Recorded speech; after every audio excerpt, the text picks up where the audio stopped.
nip and tuck match back and forth. It was a real lesson in pro wrestling. He's such a loving brother, and we were so close. He's the worst little bastard cheater in the whole world in that match.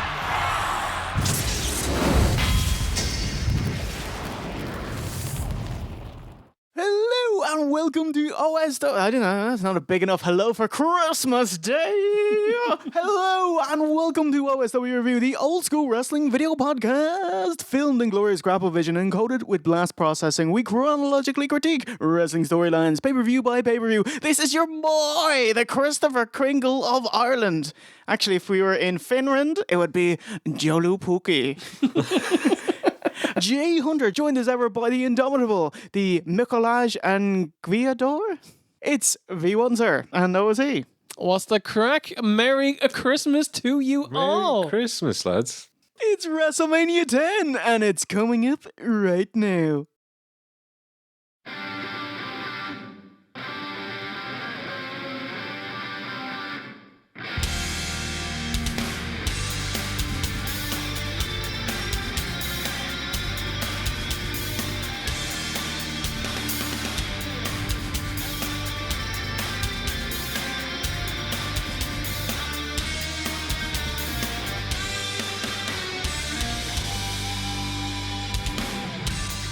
WrestleMania 10, 2 months in the making. It's 20th of March 1993 from MSG in NYC. 390,000 homes ordered the pay-per-view, 20,000 less than last year, with an 18,065 sellout in attendance, 3 more than last year.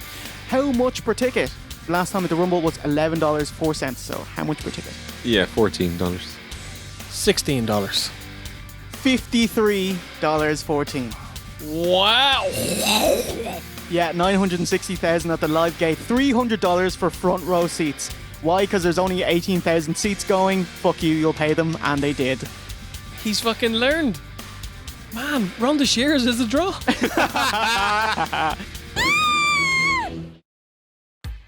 In general, business was up as they started doing longer overseas tours like in Tel Aviv and Germany, had less frequent but bigger house shows in the US. But backstage, how was the mood? Brown trousers time because Vince is staring down the barrel of 8 years in jail for distributing steroids and the US government breathing down his neck. Tried to do business as usual, but fuck. Anyway, he'll be acquitted in July. How? Like, I love you and you know, I don't want WWF to die, but you're guilty as fuck, man. Money talks, mate. Oh, Caesar, you are watching the WWE Network version, which is... 2 hours, 43 minutes. Myself, I've got the Coliseum VHS, which is 2 hours, 49 minutes. The extra 6 minutes for ads for other Coliseum home videos. Best bit is a splicey of Todd Pettengill just takes a banana peel bump because, whoa, I loved it. Really in the spirit. V1, sir, take one for the team. I had the live pay-per-view version, including the countdown show, weighing in at a whopping 3 hours and 19 minutes. Oh, yeah. Thank you, Stephen. Life force is drained from you for that one. Anything happen on the countdown? It was an interesting show. It's live, so there were lots of like fuck-ups. About half of the show was made up of Todd Pettengill just doing the hard sell, lads. Oh my goodness. And he wasn't selling us with the matches or the feuds. He's selling us with celebrities. He's like, oh, give us your money now to see Burt Reynolds. Give us your money now to see Little Richard sing America the Great. Give us your money now to see Rhonda Shear's massive wabos. Maybe. I own this VHS and I have watched that. And I remember Johnny Polo struggling. Like, he was a pro and he kept going, but my God, it was tough work. I'm right outside Burt Reynolds' door. We just got done eating a lovely breakfast. WrestleMania 1's at MSG, WrestleMania 10's at MSG, and WrestleMania 20. Do you like Yes. MSG in general? Yes. I absolutely love it as a venue, and I wish every 10 years WrestleMania be held at MSG. But it's never going to happen again until business goes really bad. Fingers crossed. I don't like MSG as a wrestling venue. I think it's too small. I think the entranceway is too close to the ring. I don't like how the entranceway is facing the hard cam. And I don't like how you can't have a big set because it's so fucking small. So You just want more like Randy Orton, big long snake going down the ramp, don't you? big fucking snake sperms. Yeah. Well, what about WrestleMania 20 when the ramp was on the left-hand side? Was it? It was, wasn't it? I think it was, yeah. Yeah, so they can do that. That's okay. But you're taking up more seats than you. Yeah. I don't care about their bottom dollar. I just want my show to look awesome. Okay. Yeah, it's too small for me. I do like the ceiling of it because there's like lights that kind of, I don't know, they're concave lights, but I think that looks cool. But yeah, way too small. Yeah, the hard camera thing because you get to see people going out and going for a piss, and I don't want to see that. Do you like the black ropes with the gold middle rope? Yeah, brilliant. Love it. Wish that they brought it back. So classy. Pay-per-view kickoff with a desaturated, low-energy look back at WrestleMania 1 at MSG. Cut to today, in colour, with the classic WrestleMania theme. Pump it up, pump it up.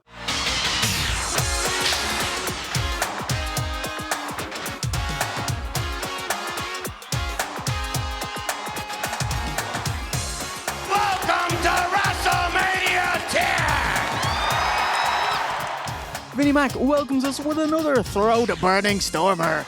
He throws to the originator, the original wild man of rock and roll, Little Richard. Little Dick sings America the Beautiful. Brother Love TV evangelist version here. Fucking hate it.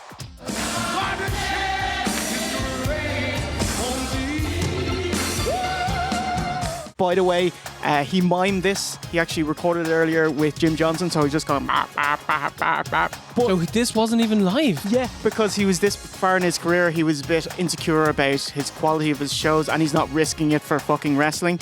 So he did it and then left. Okay, in all fairness, I don't blame him if he's not feeling a bit confident. He was shit. He was fucking awful. And he kept doing this like thing when he's singing. It's like, are you okay, mate? Do you need a drink of water? Somebody frighten him. Nice cold spoon then the back. God done shed his grace on thee. Vince segues to the return of Jerry the King Lawler, who flubs his return joke. It's the exact same thing. He gets stuck on the word underwear, so he's like, or is this underwear, or is this underwear, or is it underwear? Yeah, you know all about underwear, man. Jerry the King Lawler. And speaking of Little Richard, was that his real voice or his underwear? Is his underwear just too tight? Is his underwear?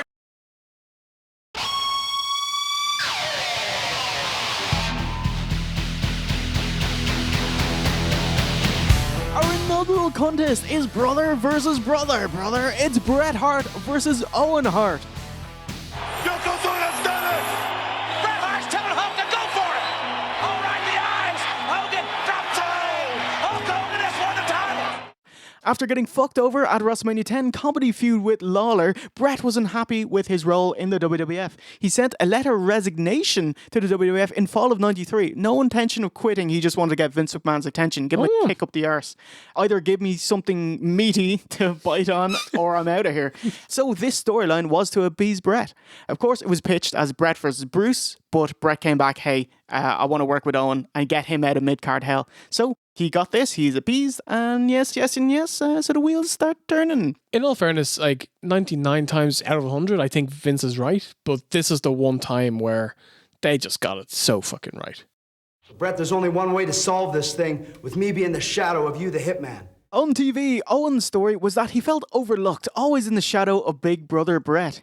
He put it aside to wrestle alongside his family at the Survivor Series, but thanks to an unfortunate kerfuffle, Owen Hart was the only Hart eliminated, setting him off, blaming Bret. They patched things up over Christmas, Bret pledging the rest of his career to tagging with Owen. Hilarious. And had a title shot versus the Quebecers at the Rumble. The official has elected to end this match!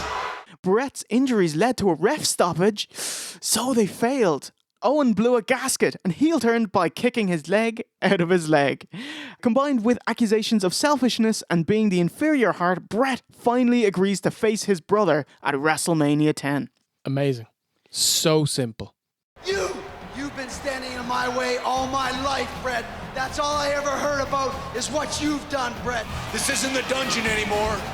This is going to be a real ugly fight. Oh, I thought Bret was wrestling for the WWF title. Yes, he is. Since Bret is co-winner of the Royal Rumble along with Lex, regardless of the result of this bout, Bret will go on to face the winner of Lex Luger versus champion Yokozuna. So there's nothing technically on the line for Owen, just respect and being regarded as the number one Hart, which is arguably more than the title for him. Absolutely. Right. Owen is coming out and Vince has a fucking amazing line. He's like, and now the fun is about to end. And now, the fun is about to end. Mat wrestling and reversals to start off, with both Bret and Owen coming out on top. Even though it's a technical mat-based bout, we get indignant, bratty heel punctuations from Owen, such as celebrating an escape and freeing himself using an unsportsmanlike back elbow to the face. I would doubt that either parent is watching this. I can't imagine that they would. Oh, yeah! Is that some sort of a victory? Come on! Yes, of course! We get this spooge, elaborate wristlock escape spot from Owen, ending in a hair pull. It's like a famous one with the Skycam footage. It's like one of my favourite bits of all time. It's great. And then Owen runs his boot over Bret's face, and he's like, and then that stops down and goes, oh, you little shit, what are you doing? I love it so much. I'm sure I brought it up multiple times on the show before somehow. You must be watching a different match. Look at this. Look at this. I'm impressed. Oh, Whoa! Wait a minute. Yank in the hair. A yank in the hair by the Rocket Owen Hart. Oh, come on. show him what you're made of, brother. Oh. Uh-oh. Oh! Bret takes the bait and starts fighting dirty too, slapping Owen. So now he was trying to wrestle his brother, and Owen was continually goading at him, picking at him, and now Bret kind of sinks to his level and starts throwing fists as well. I love that Owen's submissions are the camel clutch and just a knee to the back, both involving a face lock, so he's just tearing at Bret's face. Like, it's very personal, hatred kind of submission. And in general, mid-carder Owen here is being showcased as main event Bret's equal. Yes.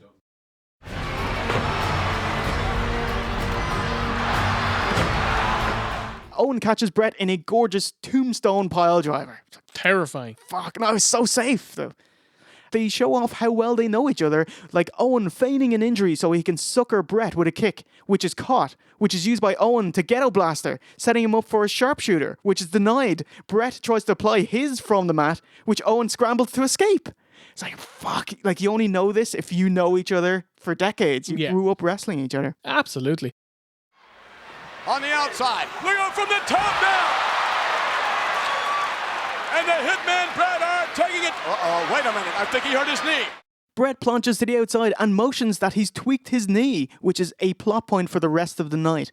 And that's what Owen zeroes in on, with corkscrews, grapevines, weakening Bret for the sharpshooter. Actually, with the figure 4 on, Owen just pushes Bret in the face. And it's like, it's just a little, hey, fuck thing. You. Yeah. That's it. Oh, yes. Bret does Owen's ghetto blaster. Owen does Bret's sternum turnbuckle spot. Bret returns the favour from the tombstone with a pile driver of his own. This doesn't do it, so Bret goes for broke, going beyond Bret's rope for a top rope superplex. He still can't secure a victory. Time's running out, man, because even performing moves is damaging his knee. Mule kick, low blow swings the match back in Owen's favour, and a sharpshooter escaped. Yes! He's screaming yes! Unbelievable! Finish of the match. Throw Bret to the turnbuckle. No sternum bump. Bret sits on the top rope and goes for a victory roll. Owen knows this one and drops him straight down, cradling him. A victory! No! Wow!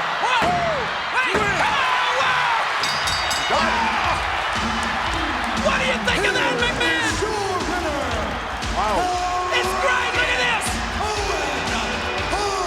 What about it now? 1, 2, 3. Owen Hart wins!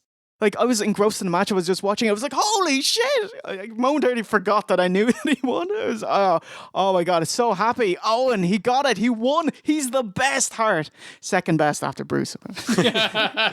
Holy shit. What do you think, Ozzy? It's a brilliant technical match. I think Bret is capable of this every night. I think Owen is capable of this every night, but they're usually wrestling less good wrestlers. So when you put the two of them together, they can do this.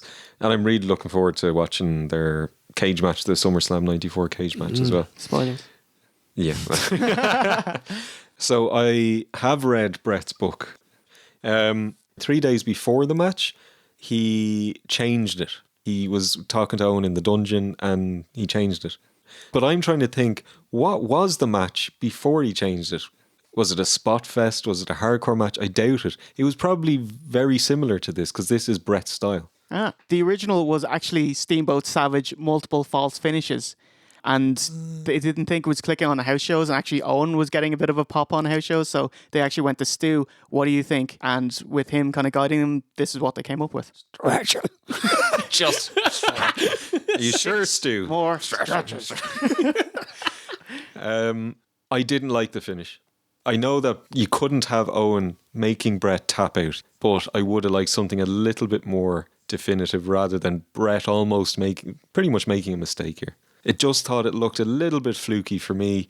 And obviously that's what they were going for because they wanted to keep them both strong. But Owen can still keep referring back to the fact that he beat the world champion in the future weeks and months. So overall, brilliant job done. So wrestling is at its best when you have two guys who want to go out there and make the other guy look as good as possible. And these two absolutely did. I loved it. Much like Jay, I got sucked into it totally. Obviously, you know, like I know Owen wins, but by the time that the time for Owen to actually win came around, I was just sucked into the match and I absolutely loved it. It was fucking awesome. It was the high point of the show, which I don't really like putting your best match on first, but holy fuck, it was great. Yeah, I agreed that it was a masterclass of in-ring storytelling. The coming out party for Owen Hart, literally the biggest match of his career, and he won it. It's literally my favourite Owen Hart match. Hopefully I kind of explained why. Only negative was Jerry Lawler going through his comedy book. This is a serious affair, two brothers settling their differences in a technical bout. Close the fucking joke book, mate. I wish JR called this, but he was actually fired because Vince didn't like him doing commentary for Jim Cornette, Smoky Mountain, and also Oklahoma college football. But still, a 10 on 10. I actually love that Owen went over and gives him more grievance and more reasons to hate Bret later on. I thought it was a stroke of genius. Shout out though, I love that the finish is a reference to Bret's King of the Ring win. He did the same thing to Bam Bam Bigelow, but rolled through and pinned him successfully. But Owen Hart knows all of his tricks. He's watched his moves and he beat him at it. Beat him at his own game. That's awesome. Brother, I beat you. I said it all along. Now I am the best there is, the best there was, and I am going to be the best there ever will be, brother. Do you like post-match Todd talks to Owen and he's got the old man spit? Yeah, so the corner of your mouth's spittle, it seems like it's a Hart family thing. I think Bret suffers from this and Owen on multiple occasions has suffered from this. Somebody tell them off camera, quick, just... Yeah. Is it Shawn at WrestleMania 8 when the referee goes over and he's like, wipe your nose, mate? And he just, whoop, whoop, whoop, whoop. And he's grand.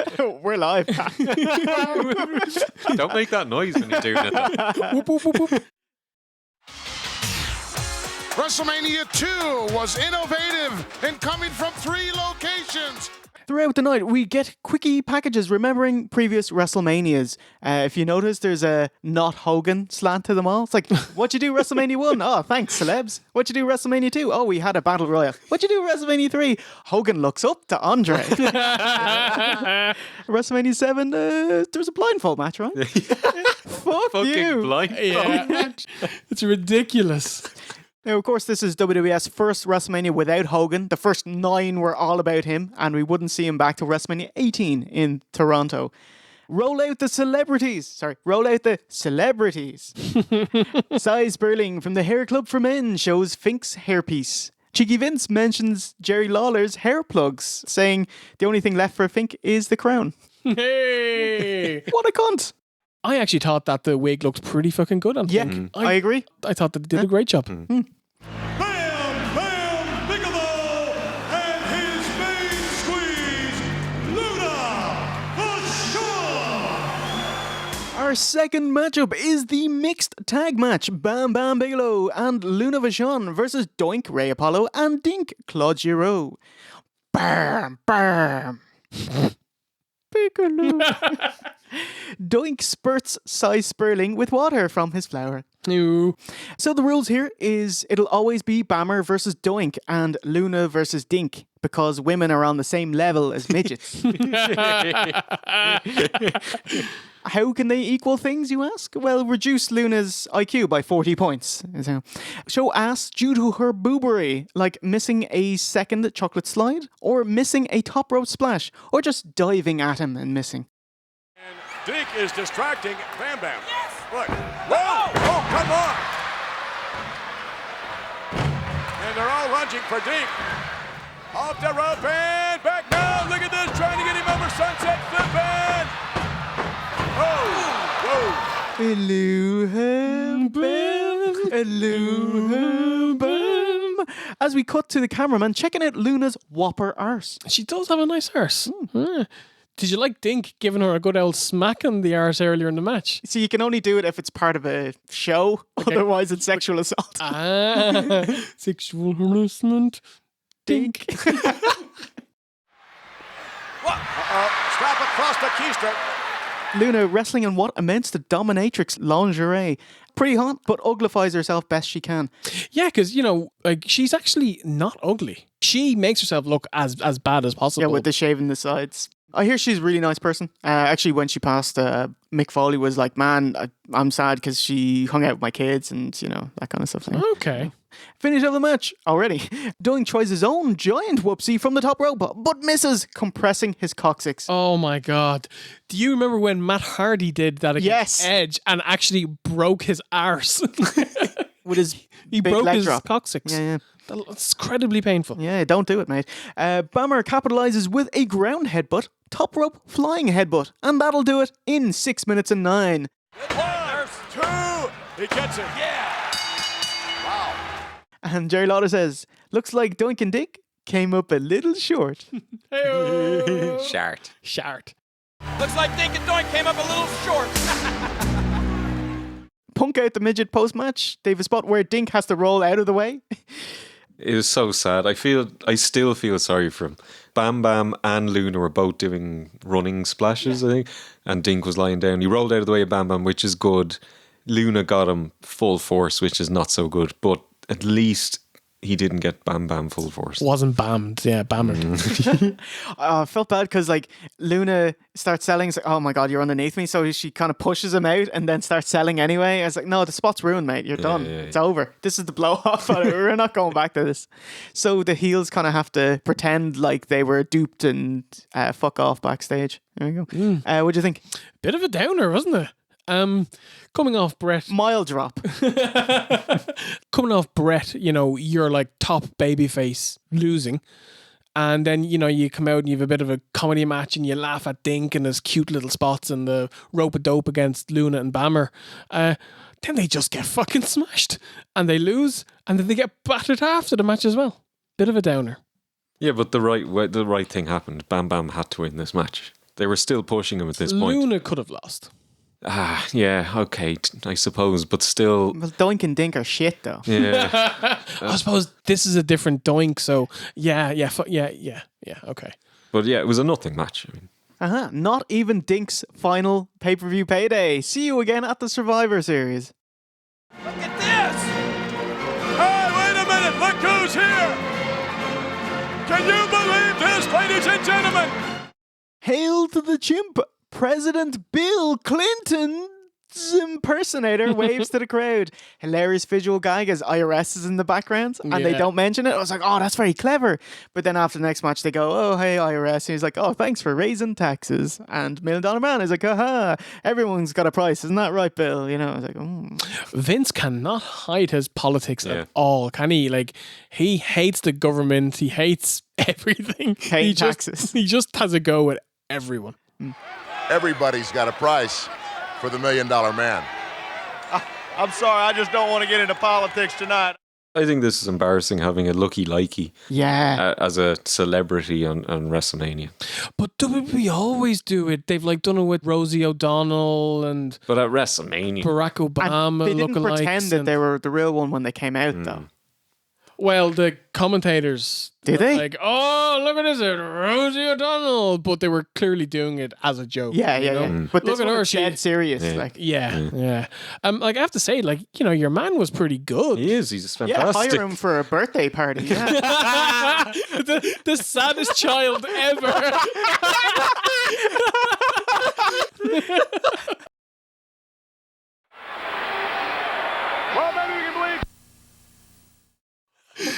After this segment, my feed cut for about 2 minutes and it just went blue. So I was like, yep, imagine if you paid money for this and you get fuck all. I actually feared that it was going to be out for longer, but, you know, it came back quick enough. Excellent. Just in time for bout number 3. It's a Falls Count Anywhere grudge match. The Macho Man Randy Savage versus Heel Crush Bra. Macho wearing his OSW 28, the build to WrestleMania 8 checkered black and white outfit. Thumbs up, Nice. Macho. In 93, Crush and Savage were best buds, but Yoko squished Crush, injuring him for months, long enough to have a gimmick change. He blamed Macho for not calling him. Why didn't you call me, Macho? And you didn't save me either. Bra ended up siding with his enemies, Mr. Fuji and Yokozuna, becoming a Japanese sympathizer heel. He's had it out for Macho since returning, most recently costing Savage the WWF title in his match with Yoko on Raw 3 weeks ago. So now their former best bras go face to face at WrestleMania. What is a sympathizer? He feels sorry for them? He sends them cards. Flowers? He buys cupcakes from the kids, even though they're of inferior quality. So he's Sympathetic to their cause. yeah. Yeah, I know. It's yeah. it's not just a specifically WWF term, but I never really got it. But, yeah. Randy Savage, here they go. Oh no. Much doesn't wait for Crush to enter, attacking him as he schmoz at the entrance. Tilt-a-whirl backbreaker, hot shot on the railing. 1, 2, 3. Holy shit, that's it. See you later, Macho. Wow. And that's that. No, thank God. The rules say you have to incapacitate your opponent for 60 seconds so they can't re-enter the ring to win the match. That's what this grudge match, Falls Count Anywhere, means. That's a very long time. Like that is a momentum killer. And I think it's 60 seconds for Crush to get back in the ring and then the clock is reset. That's what it seemed like to me. Oh my God. Don't worry, Fink will tell you at 30 seconds and count down from 10. So. Randy Savage, and now the clock continues. 10 seconds. 8. Former Bra gets his sachet of salt, cupping it in his hands, which is slapped up into his face. Failing a salt spot, you call yourself a foreigner. Elbow drop to Crush, rolls him outside and pins him. Smart. And now Crush has 60 seconds to enter the ring. He was not out. He was not unconscious. Finish of the match, schmoz to the backside area. Not an arse. Savage throwing Crush through an open door, and that's enough to pin him. Savage ties Crush's foot via a... Ook, do you want to call this? What happened? What's the finish of this match? Yeah, so there was some kind of pulley system backstage. I'm not even sure what it I was was. going to say, what's that for? I don't know. I'm not sure I want to know. Like, it didn't look right, you know? Oh, so you attached the sex swing on the Yeah, top. that's kind of what I was thinking. So he ties up his feet well, because I would be panicking about getting the feet Part A, job snug done. and in. Then he starts to panic a little bit, but he manages to pull him up. So at this point, Crush is upside down, hanging. Perfect. We got it. So Macho, now's the tough bit. Now he has to tie him off. And he manages it. He's even using his teeth at one point just to get the rope all sorted. He manages it. Oh, let go. It's like the House of Cards. You're letting go and you're walking away. Shit. He's fucking down. Oh, can you imagine? The embarrassment. It's so bad. Isn't it? I felt awful for him because, like, as a gimmick, this fucking works. And I'm sure that they practice it so much backstage. But practicing something when you're fresh is not the same as practicing something after you've wrestled someone. And that's something that they've always gotten wrong in wrestling. Brock at I was Mania just thinking, 19. yeah. I'm sure he could do a shooting star press 50 times in a row. Try and do it after wrestling 24 minutes with Kurt Angle in the main event of Mania, mate, you know? Fuck. God damn it. They ruined it. Randy Savage has crushed somewhere. Back there in the dressing room area or somewhere, wherever they are. No way! Crush isn't coming back, I can tell you that. Crush flumps to the floor, ruining the final spot. Fink counts down from we're not doing that again, mate. And Macho wins the match. He just pegs it back to the ring. Ding, ding, ding. He's fucking done. He pegs it out. In the car, home, beat the traffic. What do you think, Ook? I remember at the time, for me, there was a massive disappointment. I liked this feud. I was really hoping this would be a real kind of hard-hitting grudge match, and it really wasn't. I would have liked it to have been a longer match, but better. At least they kept it short, because if they had kept going, they could have gone another 10 minutes, and it would have been all shit, slow plodding around the arena. And I know it was kind of the first of its and only of its kind, but First and last. But over the years, WWF, WWE, ECW, and WCW will get to know what would make a good arena match. And this wasn't it. They went into, as you say, an open door. We're finished. That's as far as we'll go. But like you compare that to, say, WrestleMania X7, Raven, Kane, Big Show. Oh, that was fantastic. That's one of the best. That's an arena match. Yeah. I mean, they didn't even use a fucking chair. They couldn't use a ladder, obviously, but a chair, a table would have been. Put somebody through a table, anyway. Ring bell. Yeah. Anything. A big, dirty letdown, lads. Macho Man is incredible. Yeah. This feud was very good and very heated and built up well. For me personally, they killed this match in the first 30 seconds. He came out, he did one or two moves and pinned him. In kayfabe, wrestlers don't get pinned after 10 seconds. I don't care what you fucking do to them. They do not get pinned. They blew their beans, basically, and they had to make it back into the ring with 1 or 2 seconds left. It's like, you do that 7 or 8 minutes into the match, not 30 seconds into the match. Where can you go to after that? Is he just going to make it into the ring with 1 second every time? So fucking what? I've seen it, you know? Yeah. So yeah. Bollocks. Agreed with you. Like, this is a blood feud between two longtime friends, and it's been building for almost a year, since last July, and we got a silly finish, comically botched. When you put it like that? Nonsense. Macho celebrates in the Paramount Theatre under the main arena with WrestleMania fans at MSG, but not at MSG.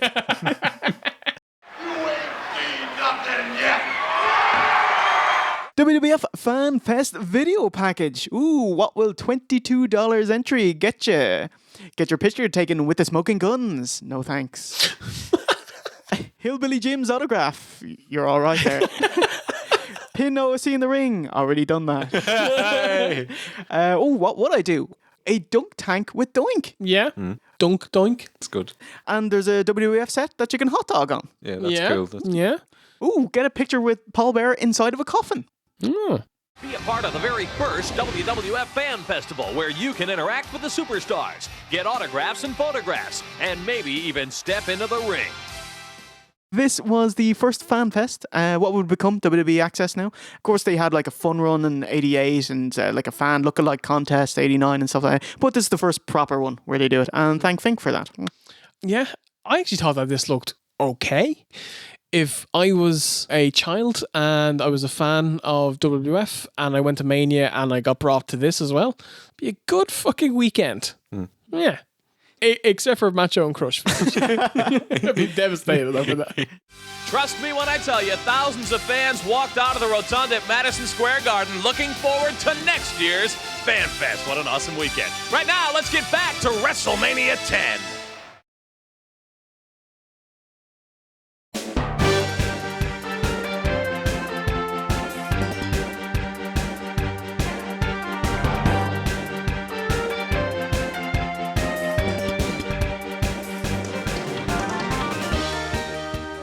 Next up is Leilani Kai versus the WWF Women's Champion Alundra Blayze. You've already won the belt before appearing on pay-per-view. How about that? Here is a quick history of the WWF Women's Championship. a quick history on women's wrestling. Human trafficker Fabulous Moolah had been NWA Women's Champion since 1956, and when WWF withdrew from the NWA in 83, recognised her as the WWF Women's Champion. Even though she actually lost and regained it a few times, WWF don't recognise it, and as such, held it for 28 years, which is almost as long as Triple H.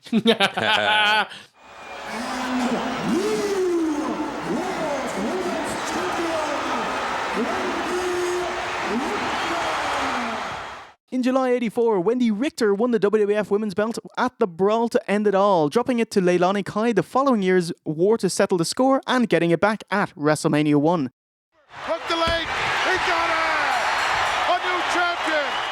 But then it all turned sour. Richter hasn't signed a new deal, so WWF Vince wants the belt off her. Spider Lady, aka Moolah in a mask, shot on her, pinning her, taking her belt in what's now known as the original Screwjob.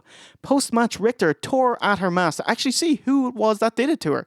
Bret-faced and furious, Richter left the arena in her gear, took a cab to the airport and flew out of New York and the WWF. In 18 months, the women's division was dead.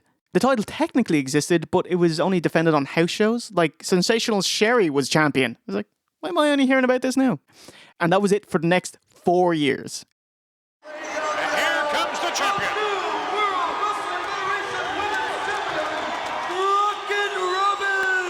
Fast forward to Rumble 89 and Rockin' Robin toppling the Terminator, Judy Martin. Question, did Vince give a shit about women's wrestling in 89? I.e., what was their women's champion doing at WrestleMania 5? The answer, singing America the Beautiful. And that's it. Oh, that's right. It's not too bad. That's a prominent place on the show. For a wrestler. Maybe Coco Beware could do it. You know, but here, Bret. Sing America the Beautiful. Yeah. When Rockin' Robin left in 1990, WWF retired the belt, this time after 16 months. The following contest is the final match of the tournament to determine the World Wrestling Federation Women's Champion. And now, 3 years later, WWF are resurrecting the division for a third time. In December of 93, on All American Wrestling, Blayze beat Heidi Lee Morgan in the tournament finals for the vacant Women's Championship, bringing up this matchup.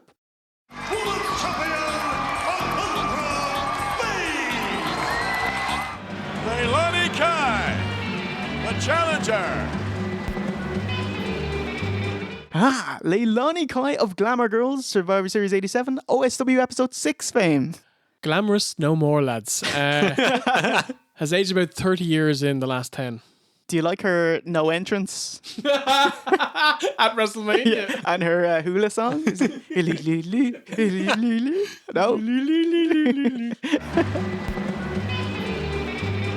Alundra Blayze, you like her WMAC World Karate sparkly ninja costume gimmick? I like the costume. Yeah, I thought it was pretty funky. But I love the fucking spoot. Did anyone else get it at the show? Don't think so. Yeah. Not even Raisman. Yeah, oh shit. So they were trying, like, they clearly saw this woman and they were like, you know, she has a look, she can do some moves, let's build a division around her. But they forgot that to have a division, you have to have other wrestlers. Alundra Blayze, quick as a cat. Look how pretty she is. Not Alundra, I'm talking about Leilani. Leilani? Yeah. Serious black hat, white hat here. Heel Leilani is dressed in all black, has wild hair, fright makeup. Alundra is in all white, clean makeup and in great shape. Lawler only talks about their looks, pretending to be smitten with Lani. All these jokes, they all fall flat, except one. Alundra could star in westerns if she had 2 more legs. Yeah. Very good. That's quite It's a thinker, you know. No, I was just thinking that Alundra Blayze, with her looks, she could star in TV westerns if she had 2 more legs. But Steve, what bar is Alundra Blayze? Jay, Alundra Blayze is wearing a blistering silver with red trim, Mortal Kombat-ish kimono top. Yes. We asked the fans on Facebook, and we got over 300 replies. Wow. Holy shit. I picked some of the best ones, so let's just do it to it. Tyler Dion says that she is a can of Red Stripe beer. Yeah. Jamaican me crazy. Hey! Tom Malloy said that she is a can of Diet Coke. Yep, perfect. I always think Diet Coke is weird. It tastes like someone added Malibu, but there's no alcohol. Oh, in it. excellent point, sir. Yeah, that's what it is. Diet Coke is gross. But good. What part of Steve Jenkins says she is a bottle of Smirnoff Ice. Yeah, I love it. Great when you mix with orange Alcopop and gummy bear. blue Wicked. Turned green. It was a fat frog, right? Oh. Yeah, fucking delicious. Raziel Talos, which is an awesome name, says he is a Nestle Chunky. Oh, wow. What is that? Milk chocolate? Milk chocolate with peanuts and raisins. Me. You had me and then you lost me. Yeah. Patrick Whitaker says she is white chocolate peppermint M&Ms. Oh, Merry Christmas to you too, sir. Oh, on Christmas. Andrew Thompson says she is a Tunox tea cake. Yes. I fucking love these. Well done, mate. Proper Christmas. Can I Coke to you? Yeah, very Virgil, that one as well. Yeah. Rumor has it that our Lord and Savior Jesus loves Tunox tea cakes. They're his favorite Christmas tree. I didn't know Jesus was Irish. Adam Sinclair says Jimmy Christ is a pack of she is a pack of cherry flavor Fisherman's Friends. Yeah, perfect, mate. Matthew Marshall has a What Smokes. Awesome. She is a packet of Embassy. Number one. Used to sponsor the World Championship snooker. Oh, that's right. Yeah. Before snooker went to shit. Yes. While it was interesting. That works right, because snooker, it's played in a pub, you have a pint and you have a smoke. There you go. It really is the 90s. Yeah, it's perfect. Yeah. And the final entrant, saved the best for last. Sam Snape says that she is a litter sign, which is incredibly fitting. Brilliant. Very good. It's great, isn't it? Well done. Can of Coke to you all, guys. Appreciate it. Did you believe Todd Pettengill earlier on over there? With the president. So Kai is doing all of these moves, like Hurricane Ranas and flips and jumps and whatnots. And she would pin Kai, and then Kai would kick out, and then Blayze would sell the kick out of a pin by actually selling. Like, you do know that kicking out is not a move, love, right? Like, don't sell this. Try telling Mr. OOC that. Finish up the match. Yeah, I know. It's just throw to the ropes, do a move, near fall. Throw to the ropes, do a move, near fall. Blayze is thrown to the ropes, does a German suplex, and 1, 2, 3, and that's the finish. Blayze coming off the rope. Now Leilani missing in a roundhouse right in. Goes back. Nicely done. That could do it. Yeah. Her bridging German was very, very nice. It was quite pretty. But I can't think of a nicer looking German suplex. Like, actually, her bridge was lovely. She was quite competent at doing moves, but quite poor at doing everything else that a wrestler should be good at, like selling, facials, emoting.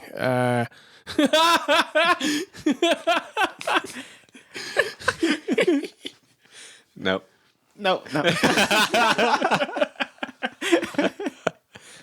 The match was nothing, It was a showcase for Blayze and her facials.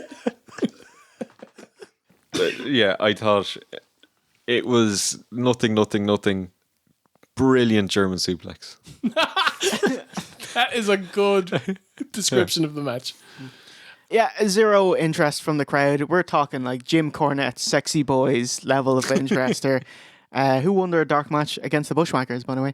Then old-timers are shown at ringside pretending to discuss the match. Not even a quarter chub here. This is a Fanfest quality matchup. And a successful title defense. Even you have to be impressed, King. No, I was not impressed.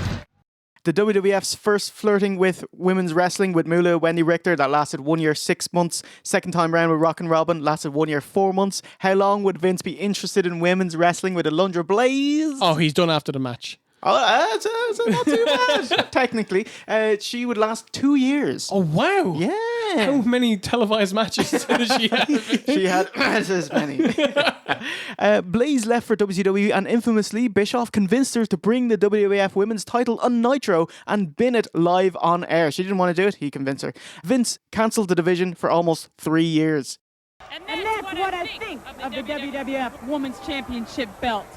So the women's division and the Egg Championship was resurrected September of 98 when Jacqueline beat Sable. It was hardly a victory for women. Sure, Deborah won it when she lost the evening gown match, and Shawn was like, whoever gets stripped wins. Women's champion. She lost her gown, but she won the title. That's the ruling from the commissioner. It evolved into a more prominent position with Chyna's run in 2001, Trish, Molly, Jazz, Lita, Victoria propping up the division in the ruthless aggression era.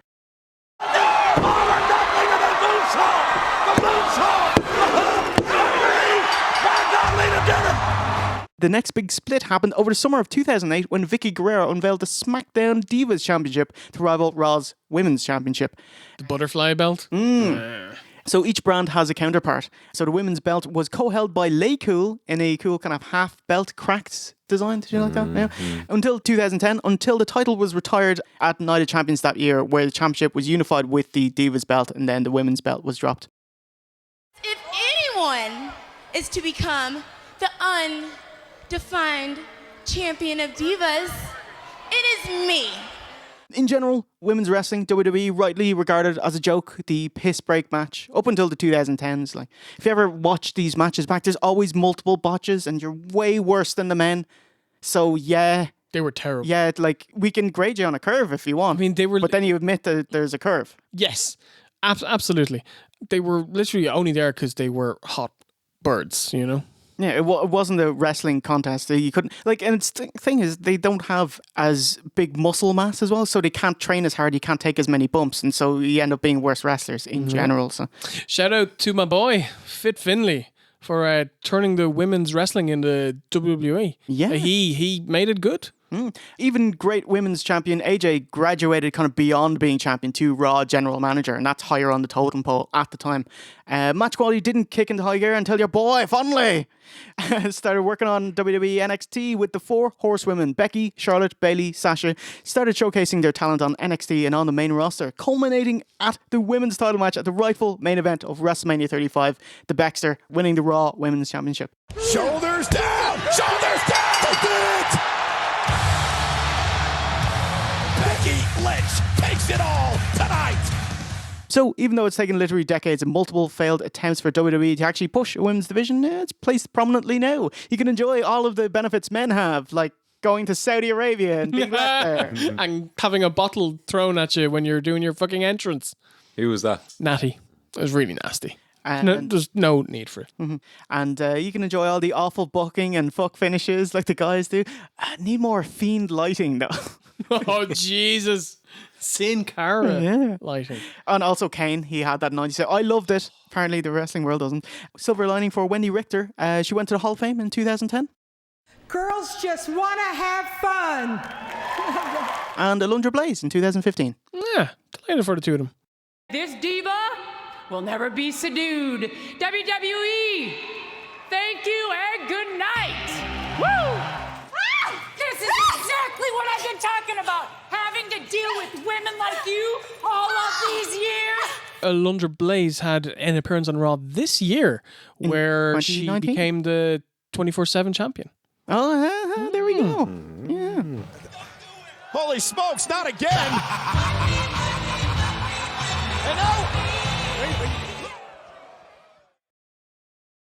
And Todd Pettengill with Rhonda Shear, host of Up All Night on USA. This is great. I'm so excited to be home. Rhonda Shear and her tits are here. She's from cable TV show Up All Night, which happens to be on the same network as Raw, USA Network. Shawn butts in for a promo, but is upstaged by Burt Reynolds. This is a reference to Burt wanting Jenny Garth to go with her and Rhonda to switch places. Rhonda was supposed to be in the main event. So Rhonda went to him, confronted him about it, and they made up and and actually, let's do this skit. And he just had a good pike at her massive tits as well. He just came in, put his arms around her, and he was just like, I'm not even going to try and hide the fact that I'm staring at your wabbos, love. She broke him out, though. She wants you to look at them now. Does she? Yeah. She did. Well, like, that's Playboy. yeah. I don't know about that. No. You just made it happen, Steve. It's a Christmas miracle. Proud of your boy. I'll make you proud of your boy. Next up is the WWF Tag Team Championship. The men on a mission versus the Quebecers, the champions. Mo and Mabel versus Jacques Rougeau and PCO. This was supposed to be the Quebecers versus the Steiners, but Vinnie Mac was sore that the Steiners were still taking dates for New Japan because they were getting paid better and they were still renegotiating their deal with the WWF. Also, Vince was like, hey, Scott, I want you as a singles competitor. And he says, no fucking way, mate. So even though the Steiners were contracted to WWF until the end of the year, they stopped showing up in April. And that's it. And I love it. They were in New Japan by May. That's awesome. I love how when you push Vince, there's nothing he can do, you know? It's like, I'm an independent contractor. Well, I've already taken these jobs, so yeah. What are you going to do about it? Yeah, totally. It's awesome. I love it. Vince is like, here comes somebody that's about to rock the house. It's men on a mission. Did you know Mabel was the youngest wrestling performer here at 23? 23. Jesus. Looking rough for a 23-year-old, isn't he? Yep. I think like his life force was sucked out of him by Oscar. It's like Shang Tsung. Your soul is mine. Sorry, Mo, isn't it? Yeah, Mo is the old gentleman. Oscar, do Rhonda a favor. Can you make up a little rap song for Rhonda? Hi, guys. At the Up All Night special, men on a mission have their match, coming to the back. Rhonda asks, hey, Oscar, can I have a rap? And he was like, what type of quality rap do you think he'll give to Up All Night house show? We're at the Up All Night. Don't give a shite. That's not fair. It's like, okay, Rhonda Shear. Potato blight.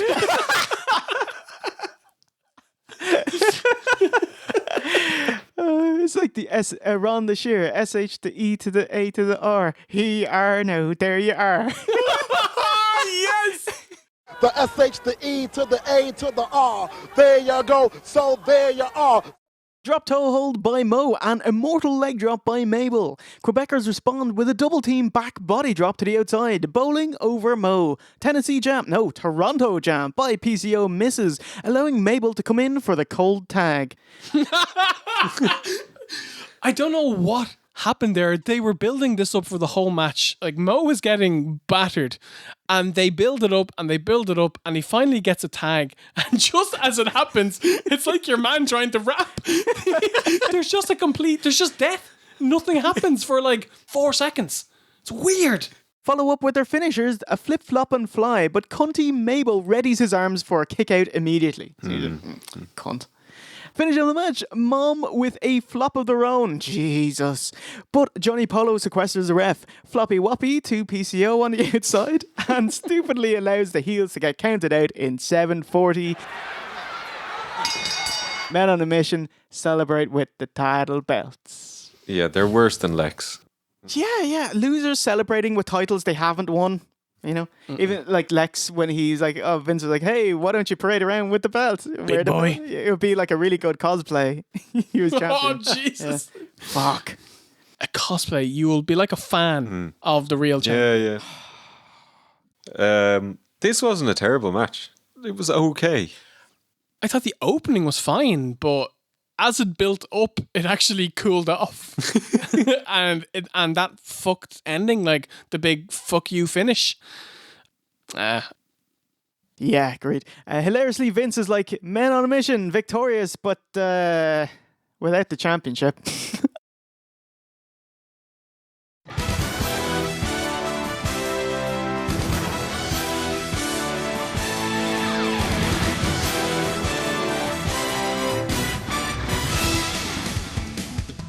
The following matchup is Lex Luger versus Yokozuna for the WWF Championship to face Bret Hart later on tonight.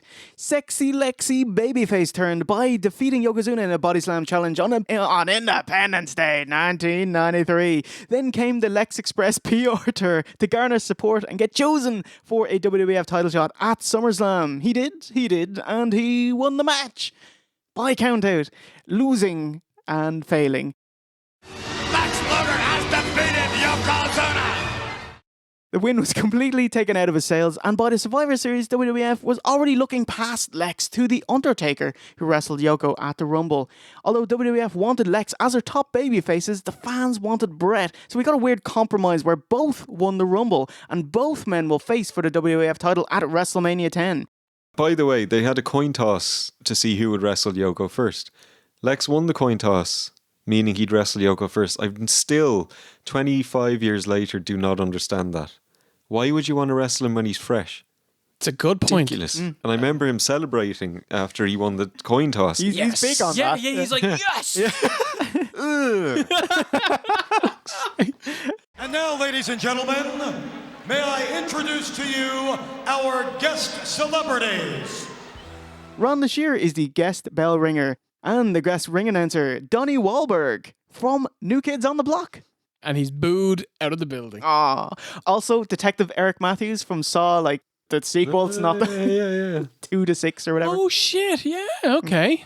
Oh, backstage he pitched to do an angle with his brother Mark, and Vince replied, "Mark, the underwear guy." Now one of the biggest stars in Hollywood. Yeah. Sure, he's regretting. Star of The Happening. Oh, mild recommendation, Donnie Wahlberg movie, Dreamcatcher. Special guest referee, it's Mr. Perfect. Mr. Perfect. In his fucking Jimmy Jam. Where's his knife at?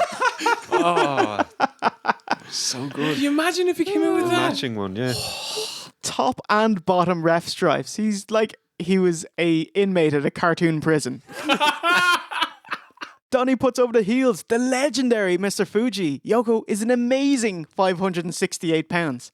Bollocks, he's over 6. He's ginormous at this point. Made in the USA, Lex Luger to his own proper babyface theme.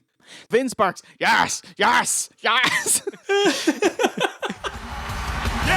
yes, yes. You can feel it. Luger's capacity crowd carrying all that. Rhonda with an awkward ding, ding, ding.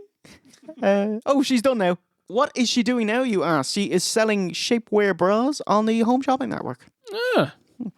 Huge, wow, big clothesline. Big, elbow drop. Eat some turnbuckle, ow. To the buckle with authority. Jaw-jacking. First chance he gets, Yoko's on the outside for a breather. Lex tries to slam Yoko, but can't. Off the rope. Missing with a roundhouse. Zuna's 2 bollocks to go Magna. And he uses one hand to lean on the mat. Oh my God. I have that exact same thing. I was like, it's a rest hold, and he's too even lazy to move his second arm. Yeah, really sad. The match quality here is abysmal. There's 3 Ionian nerve grip spots, and the match is watching Yoko on his knees, breathing heavy. Look at those thighs, look at those hips, and look at those tights. Somewhere there's a Toyota with no seat covers. That's how big those tights are. Lex hulks up. Clothesline. Clothesline. Knock the big man down. Ow. Big slam. Yes, Lex does it. Lex motions for the forearm. Hits it. Clocks corny. Elbows Fuge. But perfect. Calling it fair so far. Bullshit attends to Cornette instead of counting Lex's pin. He confirms it wasn't a mistake by passing Lex to check on Fuge. Come on. Get Cornette out of there. Get Fuji out. Wait a minute. Where's he going to Fuji? Lex grabs him a second time to count the fall, and Perfect uses that as an excuse to DQ Lex at 14:40. Yokozuna has won, he's retained his title, and will go on to face Bret Hart in the main event of WrestleMania. Yokozuna, victorious. Oh, I see. How are you feeling? It was terrible. It was really, really bad. And how long was it? 14:40. Oh yeah, that's way too long. Way too long. You could have cut that in half. Who cares? Nobody's here to watch this match. Really, they're here to watch the main event. You know. I know, but yeah. What I don't understand is why this match, by the way, was on so late in the card, considering Yoko would be back half an hour later to wrestle the main event. They absolutely should have changed this around with the opener. Yeah. Yes. But yeah, it was a waste of time. I know, it's so sad. And the finish was annoying. It was frustrating. You know, and it would have been great if there was a feud with Perfect and Lex, but obviously that didn't happen. So overall, really, really worse than I remember. Really disappointing. Yeah. The opening of the match was pretty good. I thought Lex had lots of fire and the fans were fucking hot for him. But then they just sucked the wind out of the crowd completely. By the time the finish came around, the fans were tired, the fans were bored, and they just got fucked over, and it was awful. It was awful. Yeah, agreed. That's it. The end of the Lex Express as the crowd chant bullshit. Lex Luger stands disqualified. Todd Pettengill, I believe, is back there. Listen to this capacity crowd. Todd Pettengill is interviewing Perfect backstage, and Lex comes out furious and cuts the best promo I've ever seen from Lex Luger on Perfect, saying, you know, you fucked me over basically, and it feels real, which is highly unusual for a Lex Luger promo. You're not an official in the World Wrestling Federation. That's bogus, and you know it. What's worse is that before the bell, Vince said everyone agreed to have Perfect as a special ref, meaning Luger's an even bigger idiot, you know? Actually, hilariously, we see the WrestleMania 10, you know, the Star Trek doors that open and close? We actually get to see two blokes grab them. Somebody has a hand out and pulls it. Yeah. I mean, Jesus Christ, could you have not at least had a rope? And so that they don't have to, like, hawk coming out of the door, you know? Yeah. Jesus, lads. It's like they would have had a cane, but they used that for crushing Macho. I mean, as we saw earlier in the match with Crush and Macho, they actually had a pulley system set up. They could have used it. Just left it over there instead. That was the problem. Ridiculous. Yeah, it was a poor match. Also, I have to say, Lex is a poor poker player. Like, his entrance facials look dejected. If you look, like, he's not, because Vince is going, yeah, and he's like, he looks sad. Yeah. And you look like you're not elated that you're about to win the WWF title. How far out do you think he learned that he wasn't winning the title? The week after Rumble. Okay, so he at least had like 6-7 weeks to get ready for it. It's still sad. It's still very sad. So he will never win the WWF title. He never held the WBF title either. But he would get his moment in the sun, beating top heel Hollywood Hogan, height of the NWO, for the WCW title August 4th, 1997 Nitro, to a monstrous ovation. Nice. Yeah. He's got him in the ring! Look at him tap out! Luger won the title! Luger won the title! So he gets his just desserts in WCW. I just wanted to end that on a high. Yeah. Beat up the NWO and became the new heavyweight champion of the world. All right, so that'll do it for the first half of OSW's Christmas time show. So let's take it to the Questionarium. Now, I've actually got an ad break question and an old ABQ for you. Which two WWF guys had a TV pilot in the early 90s? Answer the break.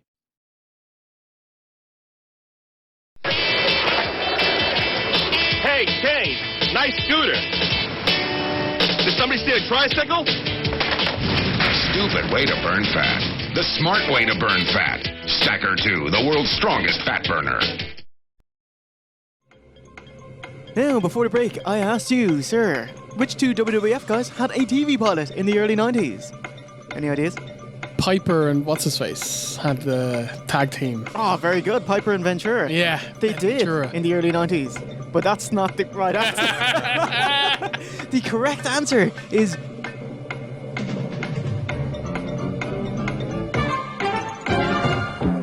Gorilla Monsoon and Sean Mooney had their own TV pilot called Bingo Break.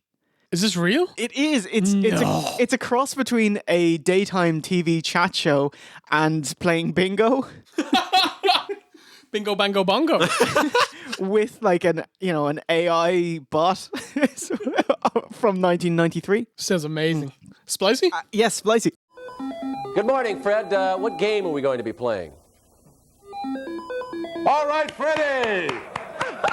Gotcha. April Fool. Everybody's a winner and everybody's a comedian, and even Fred. Now, actually, Heenan had already left WWF for WCW, but he comes on the show as well as a bit of colour, and he introduces him. Hey, how's it going? I'm from World Wrestling WCW.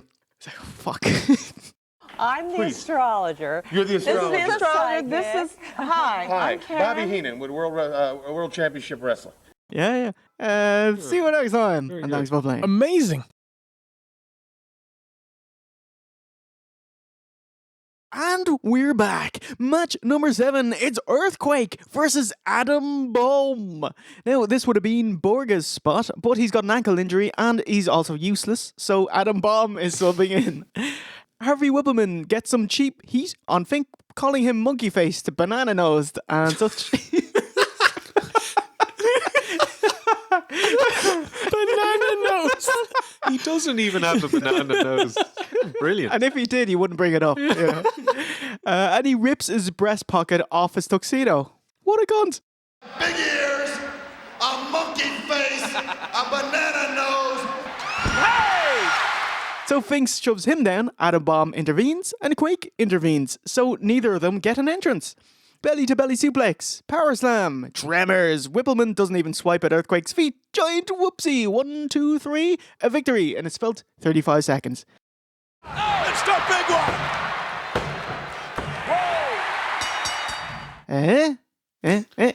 Oh. I don't understand why they're squashing Adam Bomb on his first WrestleMania. It wasn't like he was a joke before this. Now he's a joke. I mean, he was kind of shit. A bit goofy. No? He's definitely not his own man. He's a hired goon of sorts, you know? I know, but he's still a big, imposing character. He looked awesome. Yeah. And now he's a joke. Vince postulates what it'd be like seeing Zuna and Quake in the ring, which is prophetic as Quake's last match in the WWF was next month on Raw, jobbing out Yokozuna in a sumo match. It's amazing. Like, I take it they didn't know that he was going if they put him over Yokozuna, former world champion. It's like kayfabe shattered but shoot upheld. The legit sumo wrestler beating the phony sumo. He's way up high on the Earthquake. Maybe off balance, and look at that. Yes. Unbelievable. Vince, I'm in the locker room. I'm waiting for WWF champion Yokozuna and Mr. Fuji. What a match. Interview with zero credibility, Todd Pettengill, exulting that the Lex Yoko bout was, what a match. Cornette quotes Ian Anderson, who wrote Jethro Tull's Bungle in the Jungle. He said, he who made kittens put snakes in the grass. I.e., Lex, you agree to have perfect as a ref. You got to take the good, and it's also the bad. He who made kittens put snakes in the grass. Focusing on Bret in the main event, Cornette says he saw Bret trying to hide his knee injury wrestling Owen, and that pain will affect his decisions while wrestling in the main event. That's very clever. This guy's awesome, by the way. Like, he has a great mind for wrestling, and I know he's not everyone's favorite person because he says some stupid things on his podcasts and sometimes tweets stupid things that are wildly out of date, but man, if I had a wrestling company, he'd be one of the first names that I'd put on it. And JB and Jarrett. Yeah. The holy fucking trinity. TNA 2007. Yeah. Basically, yes. Banzai! See if he gives a banzai. Banzai. In what accent? Any? Boston, preferably. Banzai. No. I just can't do it.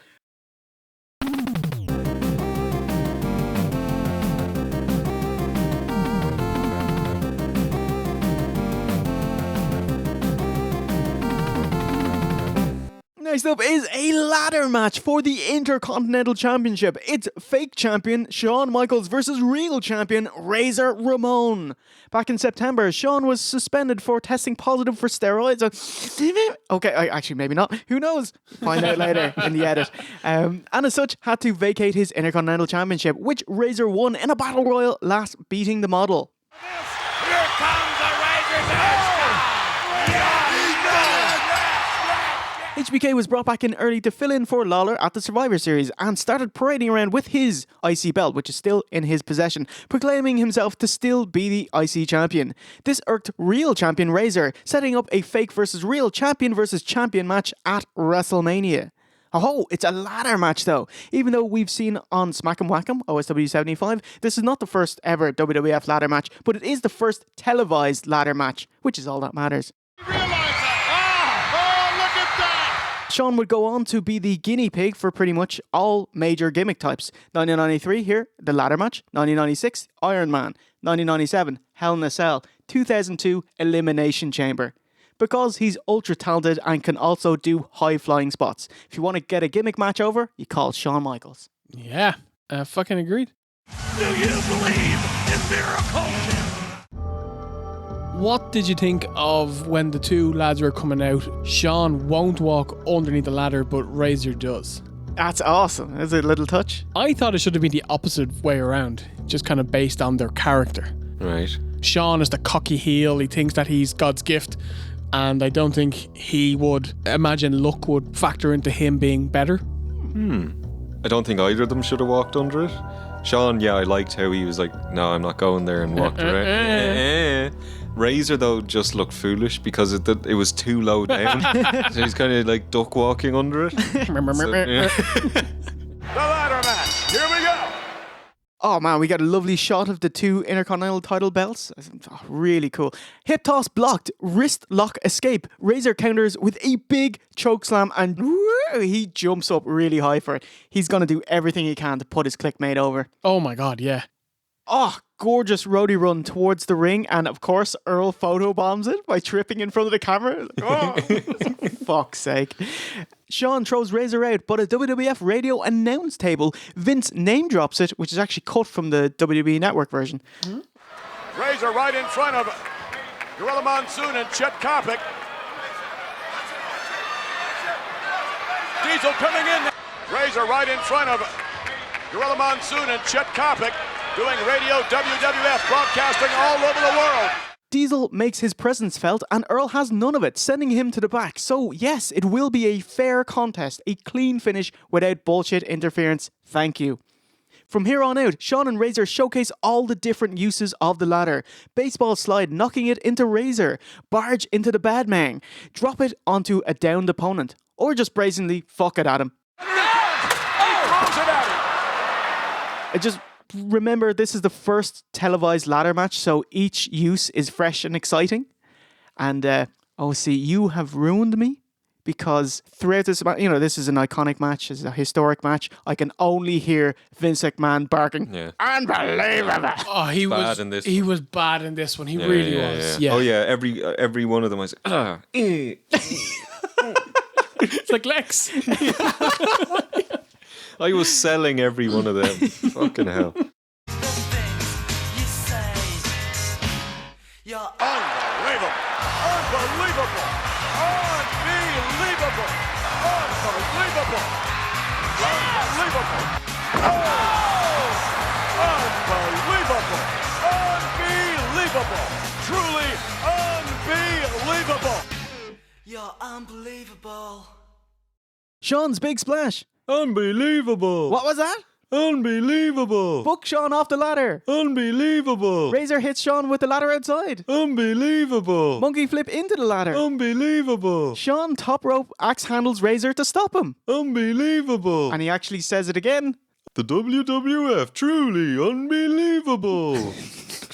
Sprinkled throughout the match, we'll get sky cam shots, or the Wile E. Coyote camera, giving us the kind of title belts point of view. I can't believe that they had that back then, because in my brain, that's something that they didn't bring in until years later. Like TLC and that. Yeah. It's a point that Vince actually hates this camera angle, which is why we generally never see it. Awesome. Except Bray Wyatt and Randy Orton. With the sperm snake entrance. The Werdoms. Yeah, I remember. Wyatt Orton, WrestleMania 33. Actually, when you see both wrestlers selling on the mat, Razor would say, "Oh man, it's good. It looks like a crime scene." Because they're both splayed out, First grab the belt attempt is thwarted, and Shawn gets his arse out. A young Triple H takes notes. Iconic big splash from the ladder. It's a great splash. It's perfect. Shawn Michaels from high above. Oh!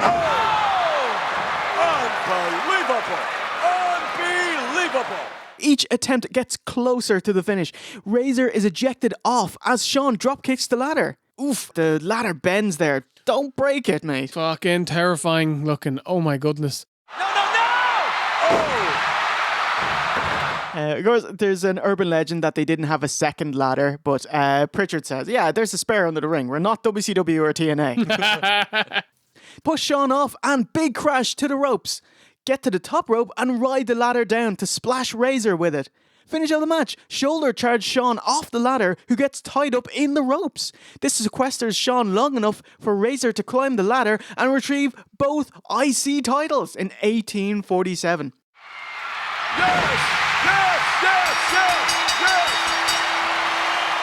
It's two really great athletes. The crowd were into absolutely everything. They were going mental. They'd never seen anything like this ever. Was the match to be believed? It was unbelievable. Honestly, I thought Razor was just kind of, there for the ride. This was the Shawn Michaels show. He was unbelievable. He was incredible. I think in this match, he was maybe the best wrestler in the world at this time. He was amazing. Yeah, obviously if you're going into this and you're going to look at it next to like TLC matches and Money in the Banks and things like that, it doesn't hold up, but it's still really fucking great. Even though it didn't have some crazy spots, it had drama, it had two great athletes, and it had the fans. So yeah, perfect. I think I agree with most. Yeah, I think if you replaced Razor with a broom, the match would have been nearly as good. Shawn. What about Adam Bomb? I mean, Adam Broom. Photoshop Adam Broom. Yeah, it was the Shawn show.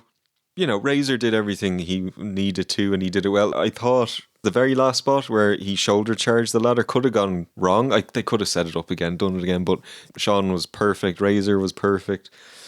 Did what he needs to do. Yeah, my favourite spot was the splash. Still looks great. Still looks great. Does. But yeah, as you say, Steve, when you see TLC and like some of the Money in the Bank matches... Did you by any chance see the Lucha Brothers against the Young Bucks? Oh my god, you have to watch that, by the way. You'll fucking love it. Yeah. But yeah, like that had some of the crazy... It had a Canadian destroyer off a ladder, Steve. Oh my god. Yeah, and they're not dead. The Madman. For the love of God! But yeah, like when you see things like that, it's tough going back, but it's still great. Yeah. But yeah, overall, obviously, really, really good. Yeah, agreed. It was cool seeing Shawn with the wherewithal. He actually freed himself too quickly from the ropes, so he ties his arm up to give Hall an extra couple of seconds. Love that. Obviously, much better executed than Crush getting tied up. And we literally get Razor's most iconic photo of his career, celebrating with the two IC belts on top of the ladder. And Earl Hebner in front of him. I have it written down. What a cunt. Oh my god. He did that twice in this match, lads. Yeah. Razor says he's made a living signing that photo with the two belts and also with Shawn. splashing onto him. And thanks HBK for it. Yeah, super enjoyable exhibition match showcasing everything the ladder match type has to offer between two talented wrestlers who know each other really well. Worth noting that Shawn and Razor had 10 ladder matches on house shows prior to this pay-per-view to make sure everything was down pat, and by God they did. Literally the most famous ladder match of all time. Congratulations and thank you, Shawn, for giving Razor literally the peak of his career. Actually, yeah, this show has 2 matches with people who went out there to make the other person look great. There's only one undisputed Intercontinental Champion now, and that's the man. Listen to this ovation. Amazing. Shawn has a change of tack coming out of WrestleMania. He wouldn't wrestle on TV for the next 4 months. Why? When he did, it'd be more special. So, house shows and pay-per-views only, i.e. pay to see me wrestle. Wow. But what about the $25? He was still on TV. He kept building his character with his new interview segment, The Heartbreak Hotel. Nice. Wouldn't jump at the chance to take a seat next to the Heartbreak Kid. He wouldn't wrestle at King of the Ring, but his next match was August 1st, beating Razor on Raw. I really like that. And it's a shame nobody can do it now, but wouldn't it be great if wrestlers could take this kind of time out, heal their bodies, build your character, but, take it a bit easier for a while. Maybe Adam Bomb will still be gone today. No. WrestleMania 10's got the best entertainers and the best wrestlers. That's me, Double J. So it's the main event next. Hang on, where's the 10-man tag? Backstage, the mid-carders can't decide who will be the team captain, so fine, none of you get to go. So where is it? Okay, Bret Owen went long, Macho Crush went long, Shawn Razor went long, so long, jobbers. Wow. Not happening. Thank you, though. Yeah, so they can stink up Raw in 2 weeks' time, which they did. Actually, splicey, April 4th. Busy work. Big Schmoz leaves Kid and IRS in the ring. What a maneuver. Kid misses a corner kick, leaving him prone to a pinfall by IRS. So fitting. He didn't need him with a move. Do you remember Pro Wrestling's Greatest Secrets when they show the crowd booing at the heel and one of them's like, you. Yes, that's this match. The Hitman is truly unbelievable. Let's take you to the package.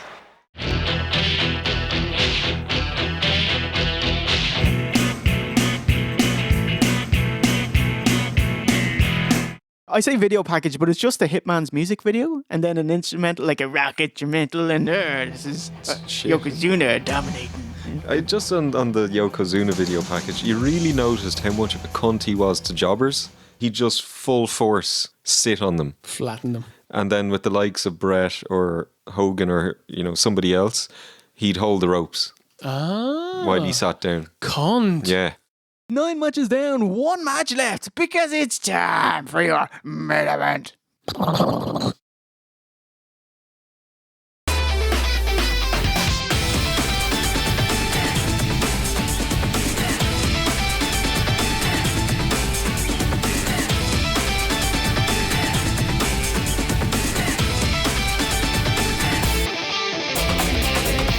It's your main event. It's Bret the Hitman Hart versus Yokozuna for the WWF Championship. Guest bell ringer Jenny Garth of 90210 fame, putting Mark Yeaton out of a job. Garth was a cunt, didn't sign autographs, hated being there, let everyone know it. We didn't even see her ring the fucking bell. Guest ring announcer Burt Reynolds. Busy month for Reynolds. He was currently having a nasty divorce with Lonnie Anderson. Oh, that cast on his hand injured it during a pratfall on set of Evening Shade. And he also recently fought off 2 muggers in a bookstore where all criminals dwell. Vince says, at least he's safe now in New York City. That's good, mate. They milk his appearance for weeks and weeks afterwards. Man, is it WWF? Is it unbelievable? It's unbelievable! But how is Bert at ring announcing? Drunk. Yeah, it's like you're on painkillers or something. Yeah. Ladies and gentlemen, this contest scheduled for one fall is our second World Wrestling Federation Championship. Geisha girls bow and present Yoko with a beautiful bouquet of flowers, and Yokozuna immediately discards it. I don't even think he looked at them. Yeah, it was really mean, mate. Very cunty, wasn't it? Would you not present them with a bouquet of like KFC? A bouquet. A bouquet FC. You know, it's actually a thing. They did it with like hot wings, and they like put it into the bouquet. And there you go. Oh, really? Okay. Yeah. He would take it though. You know? Bret hobbles to the ring, selling the knee injury from earlier. Special guest referee. Rowdy! What? Piper! It's Roddy Piper. He's not even wearing the fucking Jimmy Jams, lads. What's he meant to point to if someone breaks the rules? Oh, Steve, genius. Yeah. Like, Yeah. you know? WrestleMania ruined there. Yes, he's in t-shirt and jeans. Vince postulates if Piper will be fair to Bret, having lost to him at WrestleMania 8. I like the way they brought that up. But Piper berates and warns Yoko for cheating, so no. Roddy Piper is all over Yokozuna. Gassy slugfest. Both men punching, clubbing, and spending lots of time selling. Hilarious that in kayfabe, Bret is running on empty, but in shoot, Yokozuna is running on empty. Bret's grand. He's just warmed up.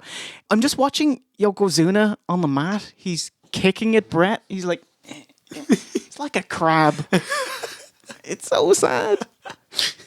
Cornette pulls out Piper, breaking up a count. He's like, oh, what do you got to do about it? And gets clocked for his troubles. It's like anything that takes the focus away from Yokozuna. Yokozuna with a hitman driver. Sets him up over the top. Goes the hitman. I love the speed of Piper's 10 count. You know, like the match is half over, but he's like, 1, 2, 3, 4, get the fuck back in, mate.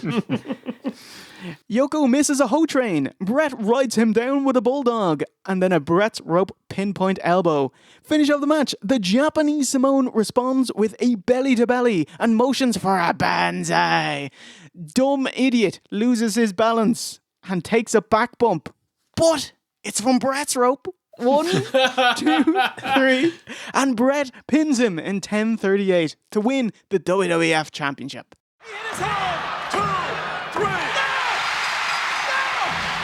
Yoko chases Piper to the back so Bret can celebrate alone.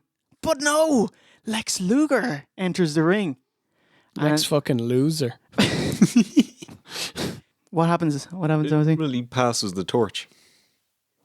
He never had the torch. No, come on. He paraded around with the torch.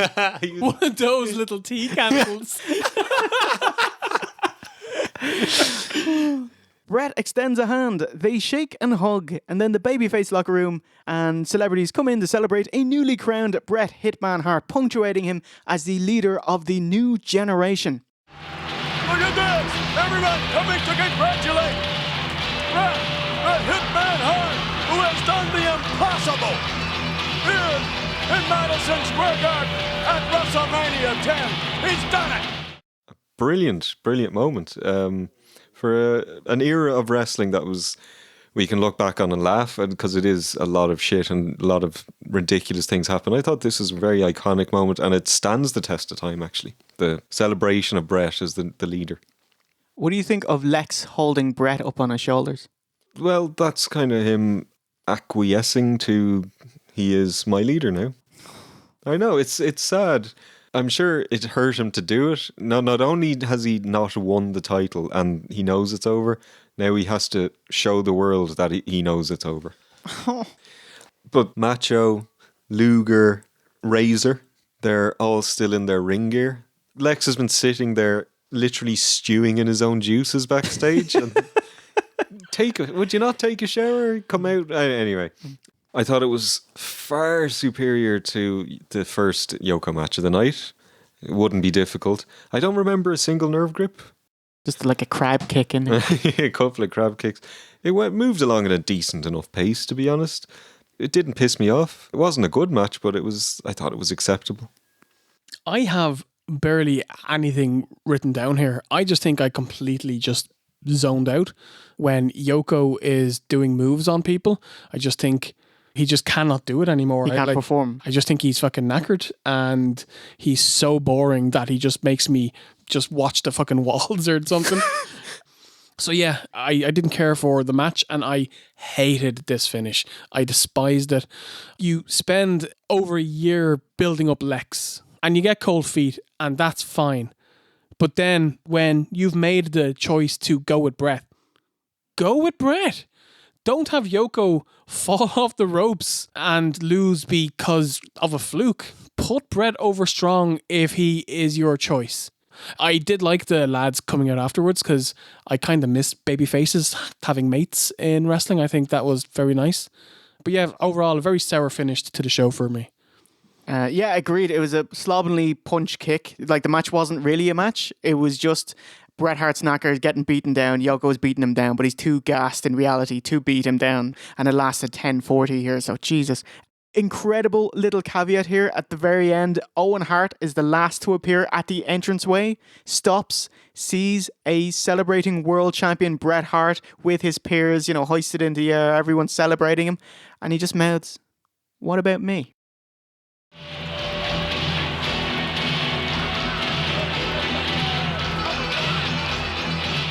That last clip and the shot of Owen was amazing. Because this is he won the biggest match of his career. All he could do was win the match, and he's got the respect and my dignity back. I'm the number one Hart. And no, I'm not. Bret Hart still finishes ahead of me at the end of the night. And where's his celebrations? Where was everyone cheering for him? Yeah. So we'll go back to the feud later. Brilliant. Masterstroke. So, Vince McMahon, call us out. We are witnessing, ladies and gentlemen, a brand new era.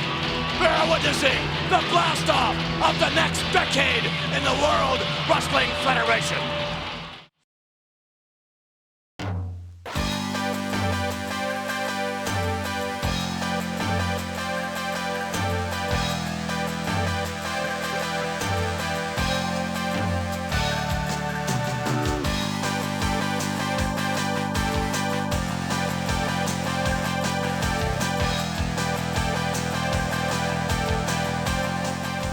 V1, sir, what did you think of WrestleMania 10? I thought it was a mixed bag. Some ham, some cheese. Exactly. But I would definitely lean more towards positive, because I don't think you can have a show that has Owen versus Bret and Shawn versus Razor and not call it good. The opener was incredible. I could argue maybe even too fucking good, because it kind of put a dampener on the rest of the show. The ladder match was unbelievable. Loved it. Thought Shawn was just the best during that match. He was just incredible. Fuck you, Vince. Yoko Lex and Yoko Bret, I hate it. I thought they were both shite. I think Yoko's done. His health is going to keep him from being able to go out there and have a decent match. It's quite sad. Doink versus Bammer was meh. Macho versus Crush was meh. Quake didn't even have a match. He just had a kind of an angle. And the women's match wasn't very good either. So yeah, overall, still a positive. I'd recommend watching it mainly for the two incredible matches. You can probably skip the rest. Yeah, I thought a very successful transition away from Hulkamania, a milestone for the WWF new generation. One of my favourite matches of all time, Owen versus Bret. The iconic first ever ladder match. A whole lot of nothing outside that. The celebrity involvement, ubiquitous, cringeworthy. But since it has two milestone matches and a milestone moment crowning Bret as the rightful champion and face of the company, big, dirty gorilla thumbs up. Yeah, mild recommendation. It's kind of typical new gen fare, other than, two standout matches. I still quite liked the main event. It didn't piss me off, other than the finish, fair enough. An iconic show. Certainly better than WrestleMania 9, certainly better than WrestleMania 11.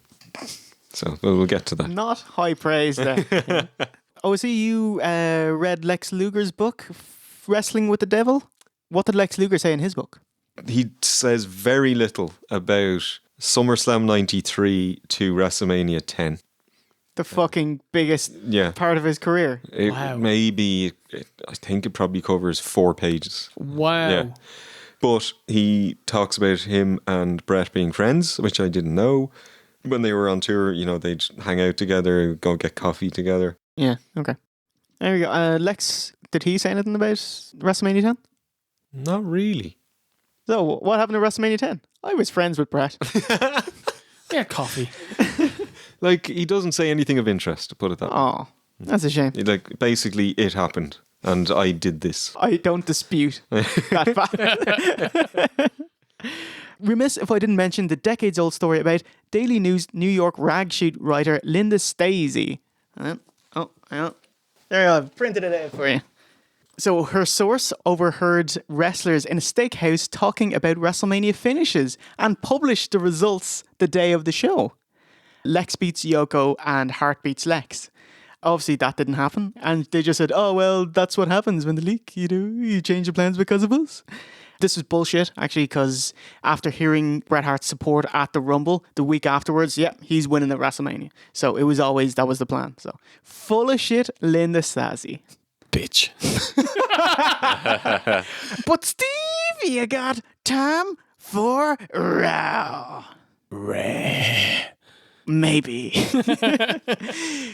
Can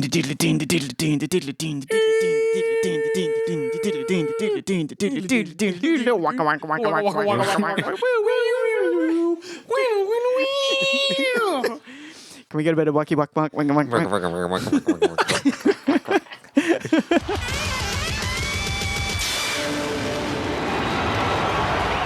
March 21st, 1994, it's Raw from the Mid-Hudson Civic Center in Poughkeepsie, New York, the first ever live Raw post-Mania.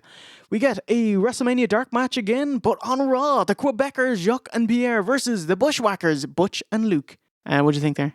It was a match. Kind of annoyed me again to see the Bushwhackers biting someone's arse right in front of the ref, and he's like, go on ahead, lads. I don't care. Ooh, a very Dudley dressed tie-dye Johnny Polo breaks up Butch's pinfall, chased around, giving PCO time to hit the dreaded knee to the back. And that's enough to keep the titles in 8:44. Oh my goodness! I don't know. Who are these opponents that Lou Albano is touting? Haha, the babyface head shrinkers. So that's Men on a Mission done for. FYI, Mabel had a ton of heat on him for injuring Fatu, and in general their attitude pissed off everyone in the locker room enough for their tires to be slashed. What? Fucking carnies. Unbelievable. Men on a Mission did get their title rematch in April 11th Raw, but they lost. That's that. Tatanka! Buffalo. Chris Chavez versus Chris Hamrick. Vince mentions Michael Jordan making $212 a week playing minor league baseball, which is more than 8 times what wrestlers get on Raw. Savage says it's what you save, not how much you make.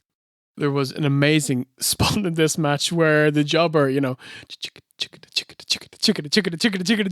built up a head of steam and boop boop fucking pelted towards Buffalo, and he just dodged at the last second, and your man just jumped through the ropes. Fucking priceless. Nice. Bull Buffalo tomahawks up, chop, messes up his foreigners with a Samoan drop, pins the jobber 1, 2, 3 in 4:45. And a 3 count. We are back, ladies and gentlemen. This contest is Beep. Oh my god, it's Diesel, that which makes a Mack truck go, versus Ken Lucia. Diesel trounces the jobber, the story being he's hot after being ejected from last night's ladder match with his best mate, Shawn Michaels. Vince mentions Diesel should be in line for an IC title shot with Ramon, setting the seeds. By beating this fella? Yes. Yeah. The deadly Ken Lucia. Okay, right.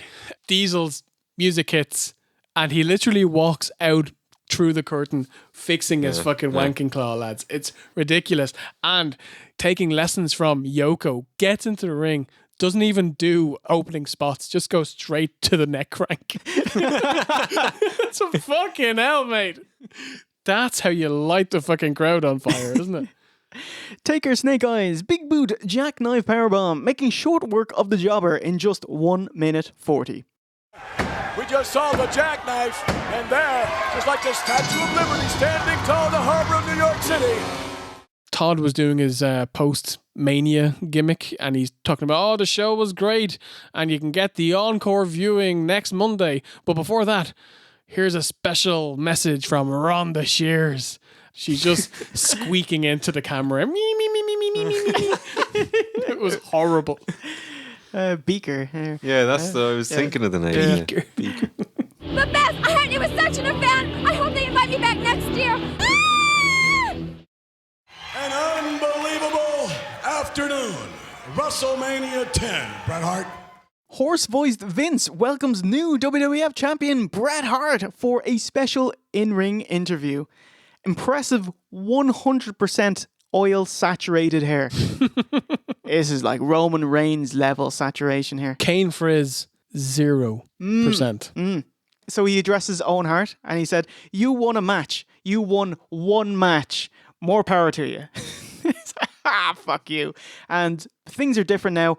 I'm WWF champion. Sometimes you don't get what you need, you get what you deserve. And holds up the belt. It was like, oh man, that's a bit of sass there. I like it. Yeah. Lex and Hennig weren't on the show, but in 2 weeks on Raw, April 4th, Perfect would explain himself, citing the rules, admonishing Luger for pulling Cornette and Fuji into the ring, and he graciously let that slide, but not putting his hands on him, an official. Of course, this was to set up Luger versus Perfect, but with a foot injury, and also his back is still fucky, and I'd rather just collect the insurance payout. Kurt said, nah, and the feud didn't happen. Hennig was replaced by... Luger, summer of 94. Summer of 94. I have no memory of this. It feels like a Crush feud. It was a Crush feud. Well done, sir. The commentators actually hockey Kurt out of it, saying, "Oh, you're scared and a coward." Wow. Mr. Perfect backed out of the deal. Chickened out. I suppose so. There you go, mate. And as it should be, main event, Jeff Jarrett versus Hall of Famer Coco Beware. Coco, don't fret. You're now only the second least worthy member of the Hall of Fame. Tori Wilson is in there. Kiss of death. Double J in a blistering pink and gold monstrosity, topped off with an off-season Thanksgiving hat. I like it. Birdman hasn't been on Raw for over a year. What's he been doing? I'll tell you what he hasn't been doing. Getting new gear. Still has high energy. Savage quips, "This is where superstars are made and where losers are made." Tell you what, this is where superstars are made and at the same time losers are made. Loser! Same finish as Jarrett versus Virgil at the March to WrestleMania. Coco drops his head, expecting a big back body drop, gets a DDT and a pinfall loss instead after a really long 5 minutes. Post-match, Jarrett and Macho throw handbags. Sexy Vince sequesters Macho by holding Savage by his hips. He's like, hang on there, mate. It's sensual. Hey there, big boy. This main event killed me. It was the longest 5 minutes ever. And so, does like Savage and Jarrett go anywhere? No. Jesus. Well, they go to dinner, separately. Seems to be a common theme around 94. Let's build up something and someone's like, nope, I'm leaving. Oh, sure. Savage is done. This is like his Mania was his last match. Aww. I just want to put over what a selfless guy Macho is here. Okay, so Shawn and Razor went long, so when they got backstage, he chewed them out over costing the mid-carders their 10-man tag, which is great. Also, you went long, mate, so kind of shut up there. But Savage also pitched having the babyfaces come out and celebrate with Bret to drive home him being the new face of the company. Big thumbs up there. Also, post-WrestleMania, Savage, he asked to feud with Shawn Michaels, like put the new guy over. But Vince saw the Crush match and said, that stunk, so you can't perform, and that's that. Can you imagine blaming Macho on that? Ridiculous. So Savage, a really good guy, very anti-Hogan here. Funnily enough, he'd be in WCW in time for Clash 30 in 95. tagging with Hulk Hogan. Buddies again. Yes, main event Ed Leslie. Money makes the world go round. Drink it down, you stupid clown. Money makes the world go round, and you're out on your ass. And there they are, the Monster Maniacs! Together, Hulk Hogan and the Macho Man Randy Savage! Well, that does it for Christmas Day episode of OSW. My Yeah, goodness. where's the dinner, Jay? You promised us dinner. You get it after you leave. WrestleMania 10 is on the books. In the pocket. Out of sight. How do you think that went? Yeah, good. Still not as good as SummerSlam 93. That was. Oh, yeah? Yeah, Oh, wow. that was fucking amazing. Oh, dude. thank you. Yeah. I'm taking the credit on You're that. welcome, I guess. No. You were also there. No, it was very good. Survivor Series is pretty great. Steve, you played a Stormer in that show. Oh, Thank you, fucking sir. Stormer. I watched it yesterday. I watched a bit of our Survivor Series review, bit more WrestleMania 10. It kind of screwed me up in wow. you know, like That's it's weird. Yeah, it's a strange way to do it, but I did it. But no, very good, very good. Excellent. Did you enjoy Survivor Series 93? Yeah, great, really good. The fucking Hearts, lads. Oh, Nice. Bruce Hart, megastar. Yeah. Gift. That Yeah, just keeps on giving, yeah. isn't it? I mean, I was so sad to miss him in like Rumble and Mania. that's it. He's done. He is done. We will get to see him again. He will pop up in the background mostly. Really? Yeah. Okay. Does he? I don't know. We'll find out if I cut it or not. So it's a goodbye for people. Take a fucking boo. And Mr. OZ. Bah humbug. Yes, and myself, Jay Hunter. And remember, Merry Christmas!